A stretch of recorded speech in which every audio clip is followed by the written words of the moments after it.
Ya, kita mulai ya. Assalamualaikum warahmatullahi wabarakatuh. Nah, sebelumnya puji syukur kehadirat Allah Subhanahu wa Ta'ala karena atas nikmatnya kita dapat berkumpul untuk sama-sama mempelajari dalam mata pelajaran PPKN ini. Dan tak lupa salawat kita panjatkan kepada Rasulullah Shallallahu Alaihi Wasallam karena atas nikmatnya Allah, karena atas beliau pula kita dapat keluar dari kegelapan menuju terang benderang. Baik, sebelum kita mulai belajar, ada baiknya kita berdoa dulu ya. Berdoa bisa dipanjatkan oleh masing-masing. Berdoa boleh.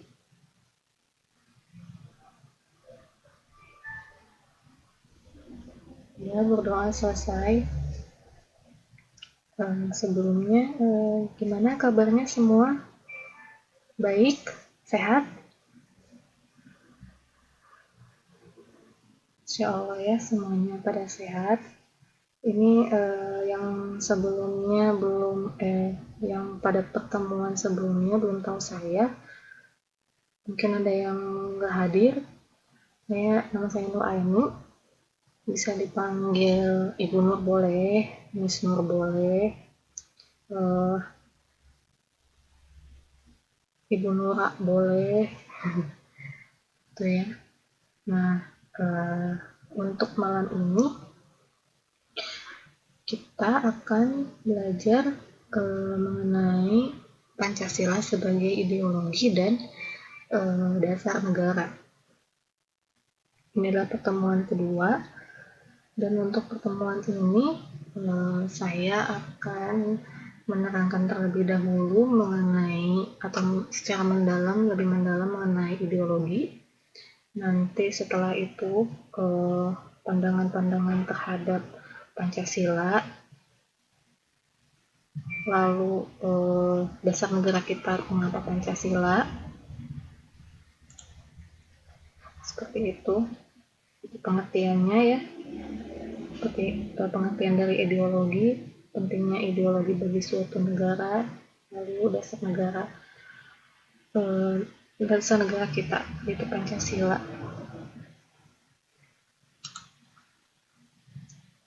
Baik, kita mulai. Pertama ya, ideologi. Apa sih pengertian ideologi itu? Nah, ideologi itu dibagi menjadi, maksudnya pengertian itu ada yang berasal dari kata bahasa Inggris, yaitu idea atau ide atau gagasan. Dan selain itu ada yang berasal dari bahasa Yunani, yaitu oida, yang berarti mengetahui, melihat dengan budi. Lalu logos, yaitu pengetahuan. Jadi kalau dalam bahasa Yunani itu oida dan logos. Sehingga pengertiannya itu pengetahuan tentang gagasan, pengetahuan tentang ide-ide. Lalu menurut penemu lainnya yaitu Descartes et Tracy. Tahu ya ini bacanya kayaknya Prancis ini. Pengertiannya itu suatu program yang diharapkan dapat membuat perubahan institusional dalam masyarakat Prancis. Lalu menurut Karl Marx, ideologi itu adalah pandangan hidup yang dikembangkan berdasarkan kepentingan golongan atau kelas sosial tertentu dalam bidang politik atau sosial ekonomi. Jadi untuk kepentingan golongan yang ada di suatu grup atau suatu kumpulan masyarakat dalam suatu negara yang memiliki tujuan dan pandangan hidup yang sama. Itu pengertian ideologi menurut Karl Marx. Lalu selanjutnya ini pengertian dari Gunawan Setiardjo. Ideologi itu adalah seperangkat ide asasi manusia dan seluruh realitas yang dijadikan pedoman dan cita-cita hidup. Jadi di dalamnya itu ada cita-cita dari masyarakat atau dari kepala negara sendiri, bagaimana negara itu akan berlanjut dan bagaimana ide-ide serta visi-visi yang diinginkan oleh suatu negara. Dan ini pengertiannya yang selanjutnya lebih spesifik ya. Kalau menurut Ramlan Surbakti, itu ideologinya itu dibagi menjadi dua. Yang pertama itu secara fungsional, dan yang kedua itu secara struktural. Nah, secara fungsional itu apa? Yaitu seperangkat gagasan tentang kebaikan bersama atau tentang masyarakat dan negara yang dianggap paling baik secara fungsinya gitu. Nah, setelah itu ideologi secara fungsional juga dibagi menjadi dua ya, yaitu ideologi doktrin ya. Doktrin itu kesannya maksudnya doktrin itu seperti memberi perintah secara keras gitu, dengan garis keras, dirumuskan secara sistematis dan pelaksanaannya diawasi secara ketat oleh aparat partai atau aparat pemerintah. Contohnya itu komunisme. Nah, sudah banyak yang tahu lah pasti ya, udah pada mendengar gitu. Apa itu? Oh, kecil-kecil ya tulisannya ya. Ini di zoomnya gimana ya? Saya kurang tahu. Ada yang tahu ini di zoomnya gimana ya? Tulisannya Mbak Riani kecil-kecil ya. Ini gimana ya kalau di zoom? Maklumnya ini baru. Oh gitu ya, pakai HP. Iya, kalau untuk tulisan sih saya bikinnya lumayan besar-besar sebenarnya gitu. Nah, saya mau nanya nih, di sini Mbak ada yang pernah dengar kan apa itu sistem pemerintahan komunis? Ada yang tahu komunis itu seperti apa? Atau mungkin contoh negara gitu.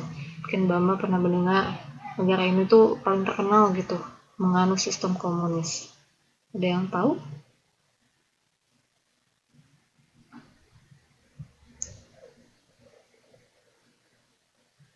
Kalau sistem komunis itu lebih mendoktrin masyarakatnya gitu.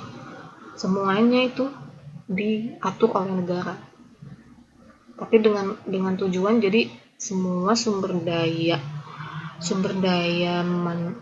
alamnya yang dimiliki itu dijadikan sebagai milik pemerintah dan lalu dikelola oleh pemerintah. Nah, setelah itu baru dibagi secara merata gitu oleh pemerintah kepada rakyatnya. Jadi jarang gitu ada masyarakat yang memiliki hak kepemilikan atas suatu sumber daya tertentu, misalnya tanah gitu. Nah, di suatu tempat atau negara yang menganut sistem itu jarang atau tidak ada malah ya yang memiliki hak kepemilikan. Ada yang tahu contoh negara yang menganut komunisme?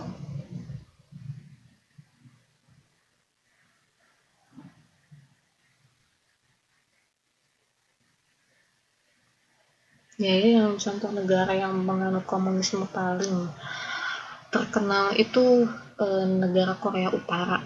Itu paling terkenal ya. Sering santer terdengar di ya benar, Korut. Sering santer terdengar di berita-berita ya. Biasanya kalau yang komunisme itu ya sebenarnya banyak ya masyarakat atau iya gitu yang tidak tahan sebenarnya gitu dengan sistem itu. Oh, kerajaan beda lagi ya. Nah, kalau misalnya sebenarnya tidak tahan dengan sistemnya itu sendiri gitu, banyak masyarakat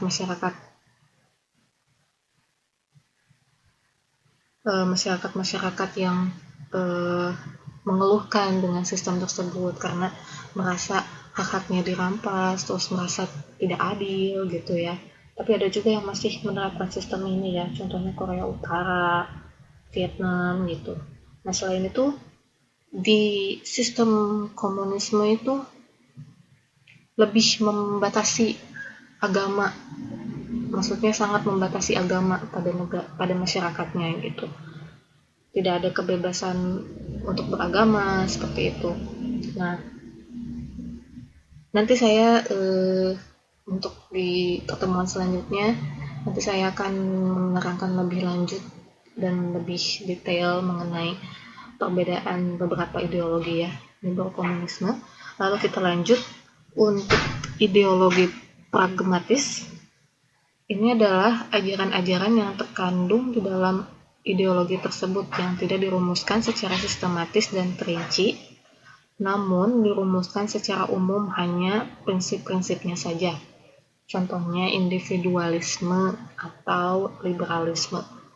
Nah, ini jadi judulnya aja udah liberal ya. Liberal itu lebih ke kebebasan untuk mengeluarkan pendapat. Jadi atau istilahnya demokrasinya yang tinggi ya. Namun jadi selain itu contohnya negara yang menganut sistem itu yang tahu contohnya itu Amerika ya. Amerika sangat terkenal ya menganut sistem liberalisme itu. Amerika, Eropa, dan beberapa negara Asia. Contohnya beberapa negara Asia itu India ya. India itu menganut sistem liberalisme. Jadi di situ itu sangat memberikan kebebasan kepada masyarakat untuk memberikan pendapat. Namun sebagian sumber dayanya itu dikelola oleh masyarakat ya, tapi tetap dimonopoli oleh negara.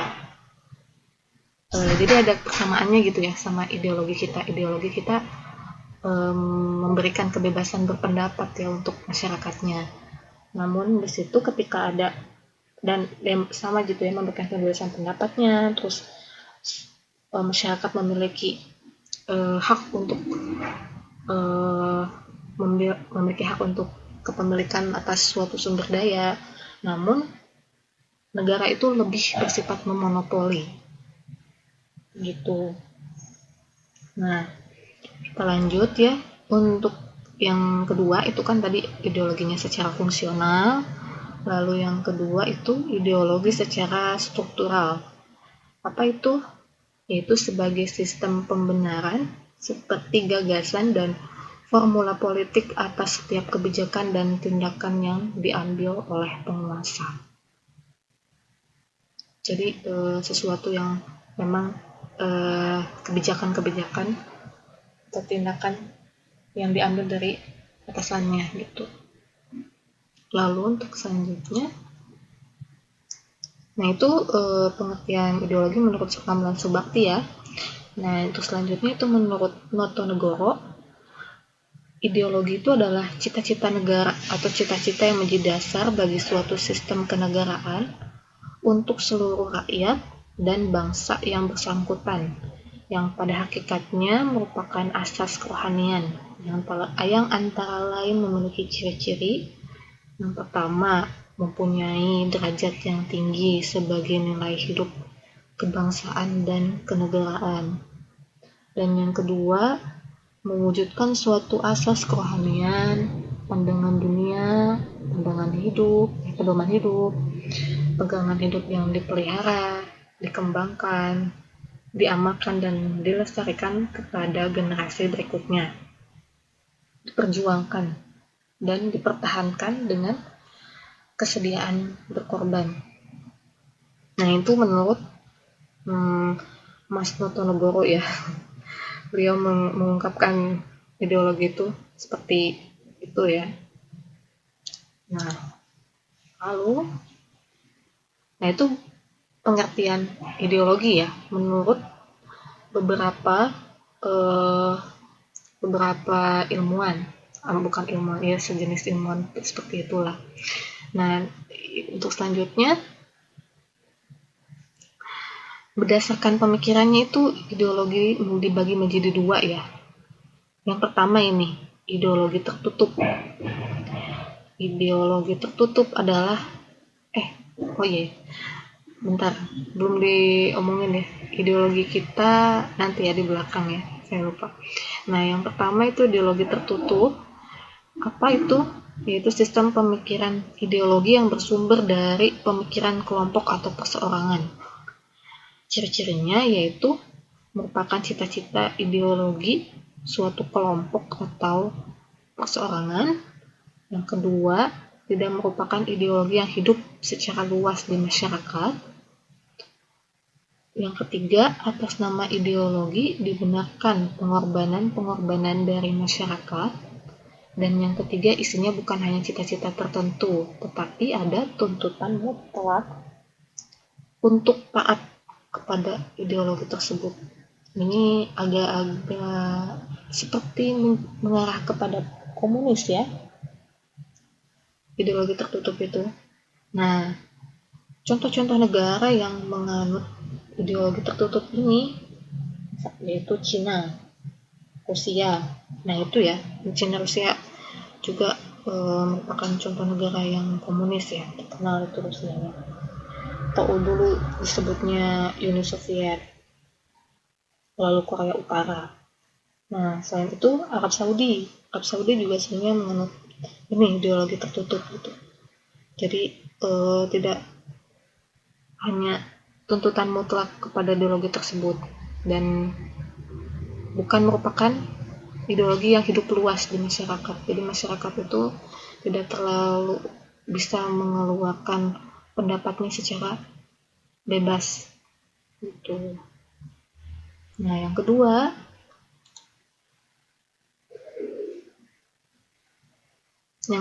itu ideologinya yang terbuka. Apa itu ideologi terbuka? Yaitu sistem pemikiran yang berasal dari masyarakat luas. Nah, ciri-cirinya itu yaitu nilai ideologi berasal dari dalam masyarakat itu sendiri, bukan dari luar. Lalu nilai cita-cita ideologinya bukan merupakan ideologi kelompok, tapi musyawarah. Jadi bertumbuh bersama dengan masyarakat. Lalu tidak diciptakan oleh negara, ini ya tumbuh dari masyarakat. Lalu yang selanjutnya, isinya tidak operasional. Oleh karena itu, harus dijabarkan dahulu dalam bentuk perangkat-perangkat berupa konstitusi dan perundang-undangan. Sampai sini ada yang mau ditanyakan? Lanjut ya, kalau ada yang lupa ya.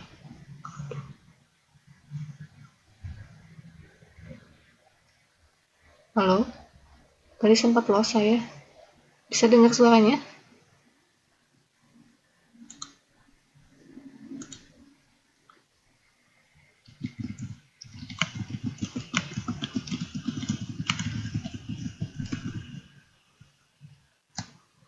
Oh ya. Lanjut ya, tadi sempat lost sebentar. Nah, yang selanjutnya yaitu senantiasa terbuka untuk reformasi. Nah, dari clue ini sih, dari ciri-ciri ini mirip banget ya dengan salah satu ciri-ciri negara kita gitu. Kata-kata reformasi, bebas untuk berpendapat. Nah, negara ideologi terbuka juga berkembang seiring dengan perkembangan aspirasi, pemikiran, serta akselerasi masyarakat. Nah, ini Indonesia banget gitu ya. Nah, Indonesia itu menganut ideologi terbuka. Kita bisa lihat ya, seperti ada kata-kata musyawarah, mufakat, formasi, aspirasi. Nah, itu merupakan salah satu ciri-ciri yang ideologi yang dianut oleh Indonesia. Nah, negara lain siapa yang menganut ideologi terbuka? Contohnya Amerika ya. Amerika juga sama. Lalu Korea, tapi Koreanya bukan Korea Utara, Korea Selatan. Makanya mereka berpisah ya. Iya bisa. Taiwan juga ideologinya lebih terbuka, lebih ke reformasi. Makanya Taiwan juga kan berpisah ya sama Cina. Cina itu lebih ke ideologi tertutup dan lebih ke komunis. Nah, ini contohnya Taiwan juga ya, menganut ideologi terbuka. Dan itu juga makanya Korea Utara sama Korea Selatan karena berbeda paham, jadi mereka saling memisahkan diri. Utara itu lebih tertutup, tapi Selatan lebih terbuka ya, terlihat gitu ya, dari mulai dari medianya, terus kehidupan sosialnya, kita lebih ngeh dengan kehidupan Korea Selatan ya. Itu mah udah nggak aneh lagi, mulai dari hiburannya gitu, terus pemberitaan, kita lebih tahu mengenai Korea Selatan. Lalu untuk selanjutnya itu ya, pembagian ideologi.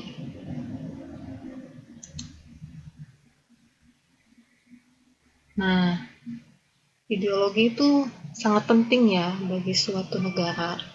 Mengapa penting? Karena dengan adanya suatu ideologi, masyarakat itu bisa menjadi sadar gitu tentang arti pentingnya kemerdekaan, lalu memberikan orientasi mengenai dunia beserta isinya, serta memberikan motivasi perjuangan untuk mencapai apa yang dicita-citakan. Nah ini eh, kesadaran mengenai kemerdekaan gitu ya, jadi kita tuh eh, lebih sadar, dan maksudnya rasa nasionalisme kita juga lebih tinggi ketika kita juga eh, mengapresiasi, bukannya mengapresiasi ya, maksudnya mengenang jasa para pahlawan, terus berusaha untuk mempertahankan apa yang telah diperjuangkan oleh para pahlawan. Nah nanti di pertemuan selanjutnya kita akan mempelajari tentang latar belakang eh, mengapa Pancasila dijadikan sebagai dasar negara Republik Indonesia. Itu juga butuh perjuangan gitu, karena dulunya Pancasila itu sebelum menjadi benar-benar eh, pasti menjadi dasar negara Republik Indonesia itu banyak gangguan, banyak yang masuk gitu. Komunis kan pernah masuk ke Indonesia, lalu beberapa organisasi-organisasi Islam juga pernah masuk, dan mereka tuh menginginkan gitu dasar negara Republik Indonesia itu berasaskan Islam. Nah nanti kita akan mempelajarinya di pertemuan selanjutnya ya, mungkin pertemuan yang akan datang nih. Lalu yang kedua, mengapa ideologi itu penting? Dengan adanya ideologi nasional suatu bangsa dan negara, maka dapat berdiri kukuh dan tidak mudah terombang-ambing oleh pengaruh ideologi lain, serta dalam menghadapi persoalan-persoalan yang ada, karena kita mempunyai ciri khas tersendiri dan memiliki dasar kita tanpa adanya campur tangan dari faham-faham lain. Lalu yang selanjutnya yaitu ideologi memberikan arah dan tujuan yang jelas menuju kehidupan yang dicita-citakan. Jadi tidak asal eh, tidak asal mengarah gitu sini enggak, tapi kita udah punya arah dan tujuan yang jelas gitu. Misalnya untuk menjadi negara yang adil dan makmur dan sejahtera ya gitu, dan bukan menjadi negara menjadi yang memonopoli hasil dari semua sumber daya, tidak. Jadi Indonesia itu memiliki ciri khas tersendiri gitu, dan memiliki arah dan tujuan yang jelas dengan adanya ideologi tersebut. Lalu selanjutnya, ideologi dapat mempersatukan orang dari seluruh pandangan hidup atau berbagai ideologi. Banyak ya pandangan hidup, apalagi masyarakat Indonesia ini sangat beraneka ragam dengan berbagai macam ras, suku, bangsa, agama. Nah, dengan adanya ideologi kita menjadi satu, jadi sama. Kita kita kita sebut dengan Bhinneka Tunggal Ika ya. Gitu. Lalu selanjutnya yaitu ideologi memiliki arti yang penting karena mampu mengatasi konflik atau ketegangan sosial. Nah, seperti yang saya bilang tadi, dengan adanya negara Indonesia yang bermacam-macam, dengan satu ketentuan atau satu pegangan yang sama, kita bisa mengatasi konflik yang ada. Jadi ketika mungkin ada yang mengganggu gitu ya, ideologi Indonesia itu lebih lebih bagusnya itu gimana kalau Islam saja gitu. Memang itu bagus, tapi ada beberapa pendapat yang menyebutkan bahwa Indonesia itu macam-macam, tidak hanya Islam saja. Karena bermacam-macam itulah maka disatukan oleh salah satu ideologi yaitu Pancasila. Sehingga dengan adanya Pancasila ini bisa mengatasi konflik ketegangan sosial yang ada.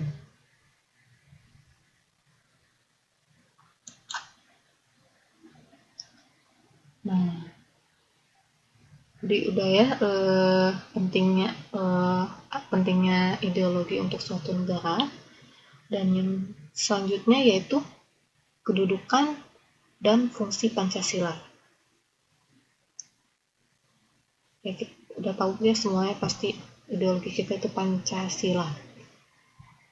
Yang pertama itu kedudukannya Pancasila sebagai ideologi bangsa dan negara Indonesia, yaitu ideologi nasional. Ideologi Pancasila bukan hasil perenungan atau sekumpulan orang, tapi merupakan hasil renungan seluruh bangsa Indonesia yang diangkat dari nilai-nilai budaya, adat istiadat, dan religi bangsa. Seperti yang saya tadi bilang ya, itu. Lalu yang selanjutnya yaitu nilai-nilai budaya, adat istiadat, dan religius itu dirumuskan oleh para pendiri bangsa dan negara dan ditetapkan pada kedudukan fundamental sebagai dasar negara dan ideologi bangsa Indonesia, yaitu sebagai atau disebut dengan ideologi nasional. Nah itu jadi secara kesimpulannya itu Pancasila sebagai ideologi bangsa dan negara Indonesia itu, maka ideologi ini berakar pada pandangan hidup Indonesia dan tidak berorientasi dari ideologi lain. Jadi memiliki ciri khasnya dan tidak ada campur tangan atau persamaan dengan ideologi-ideologi lain gitu. Pancasila itu berbeda ya kita. Lalu yang kedua yaitu Pancasila sebagai pandangan hidup. Nah, pandangan hidup suatu bangsa adalah wawasan menyeluruh tentang kehidupan bangsa tersebut yang bersumber atau dibangun dari dari nilai-nilai luhur yang dijunjung tinggi oleh masyarakat bangsanya. Yang kedua yaitu pandangan hidup berfungsi sebagai kerangka acuan, baik dalam kaitannya dengan kehidupan pribadi, interaksi manusia dengan Tuhannya, sesama, dan dengan alam semesta. Begitu ya, itu dengan sebagai pandangan hidup. Lalu selanjutnya, kedudukan Pancasila. Nah, ketiga itu Pancasila sebagai dasar negara atau disebut dengan dasar falsafah, merupakan dasar nilai serta norma yang mengatur penyelenggaraan negara atau pemerintahan. Artinya, seluruh pelaksanaan penyelenggaraan negara, pemerintahan, serta segala peraturan perundang-undangan termasuk dalam reformasi harus mengacu kepada nilai-nilai Pancasila. Yang kedua, sebagai negara Pancasila merupakan asas kerohanian yang menjadi sumber nilai, norma, serta kaidah moral dan hukum yang meliputi hukum dasar baik yang tertulis maupun yang tidak tertulis. Yang tertulis itu di UUD 45 ya, Undang-Undang Dasar 1945. Setiap upacara itu biasanya selalu dikumandangkan ya. Maupun ada yang tidak tertulis, itu ada di konvensi hukum yang tidak tertulis ya. Itu tentang hukum-hukum norma-norma konvensi itu kalau tidak salah dipelajari di kelas 7 ya. Nah, itu adalah kedudukan dan fungsinya ya. Pancasila sebagai dasar negara Indonesia. Nah, ini sekarang apa sih arti ideologi bagi bangsa Indonesia? Pancasila sebagai ideologi reformatif, artinya Pancasila tidak bersifat kaku, jadi bisa bersifat dinamis, jadi senantiasa mampu menyesuaikan dengan perkembangan zaman, ilmu pengetahuan, teknologi, serta perkembangan aspirasi masyarakat. Lalu Pancasila pun bersifat terbuka, yakni mengubah nilai-nilai dasar Pancasila. Bukan berarti ya, ini yang terbuka itu bukan berarti mengubah nilai-nilainya, tapi mengeksplisitkan wawasannya secara lebih konkret. Maksudnya itu apa? Jadi bukan terbuka dalam arti kita bisa mengubah nih, tapi bisa menyesuaikan gitu, beradaptasi dengan kemajuan-kemajuan yang ada gitu. Lalu ciri khas dari ideologi terbuka seperti yang tadi disampaikan lah ya, adanya nilai-nilai dan cita-citanya yang tidak dipaksakan, tetapi digali dari harta kekayaan masyarakatnya itu sendiri. Nah, gitu.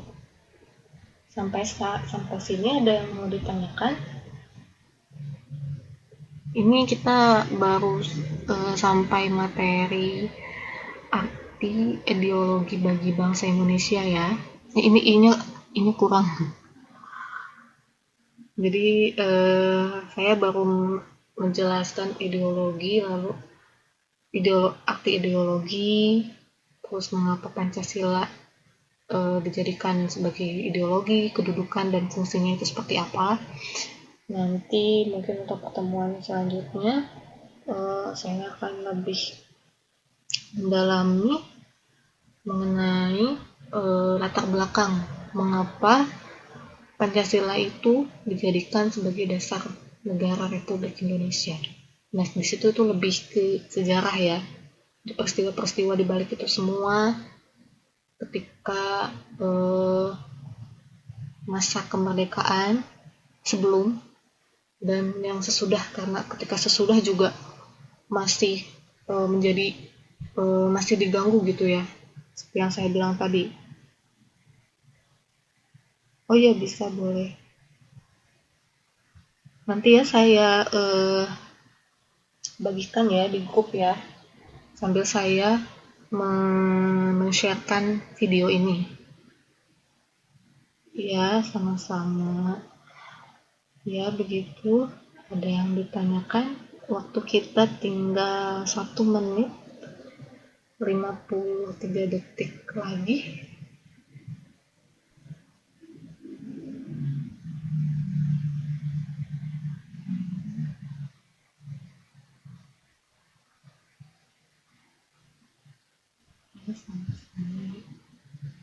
Nanti kesepakatan aja, atau emang tiap kelas tuh suka nunggu sampai setengah jam ya untuk saya kalau misalnya cuma 3 orang itu kagok gitu ya, maksudnya terlalu sedikit gitu.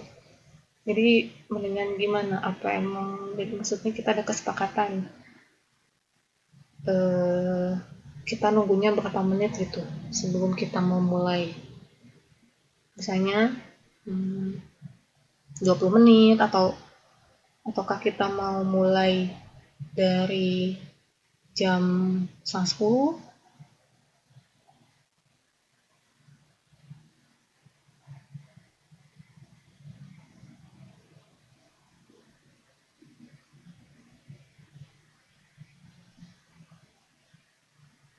Gitu. Oh ya sudah ya, alhamdulillah ya, semuanya ini juga udah 5 orang ya berarti. Baik, kalau begitu mari kita tutup ya. Sekarang tinggal 27 detik lagi. Terima kasih atas perhatiannya dan terima kasih sudah mendengarkan. Silakan untuk berdoa masing-masing ya. Pembelajaran ini kita akhiri sampai di sini. Semoga bermanfaat. Sampai jumpa di pertemuan yang akan datang. Assalamualaikum warahmatullahi wabarakatuh.